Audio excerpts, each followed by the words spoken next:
This is the setup for the Hunter Medical wrist tower. That's how you assemble it. We've got this patient prepped out for wrist arthroscopy, and we have the upper arm, the brachium, stabilized to this surgical hand table with a Coban. There are different methods you can do it, but I would leave that to the surgeon's preference. This is how I choose to do it. So the surgical hand table is here. You take the elbow lock base tower, feel for the Clark rail beneath the sterile drapes, hook it over the top and tighten it down toward the axilla. Slide up as close as you can, fit comfortably.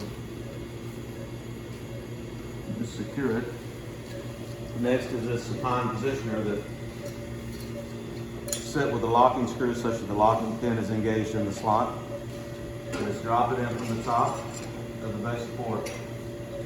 And you can secure it with a little set screw on the inner side.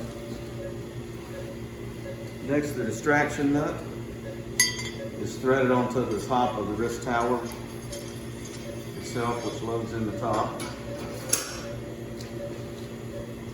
Next is the traction bar. It's applied over the top. Traction gauge.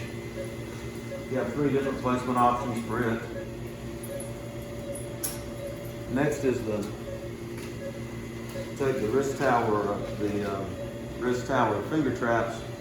Generally, I apply them to the index and the long finger, but depending on the situation, that's variable.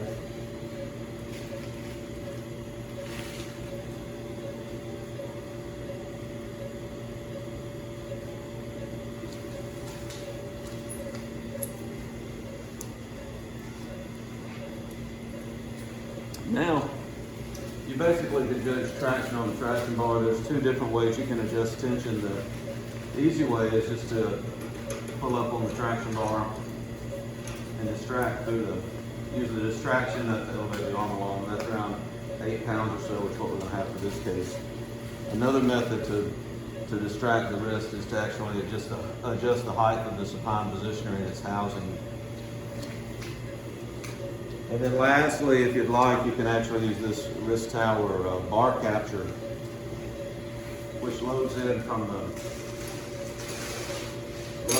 the top and keeps the traction bar from rotating during the case. Sometimes that's necessary, sometimes it's not. Again, that's the surgeon's choice.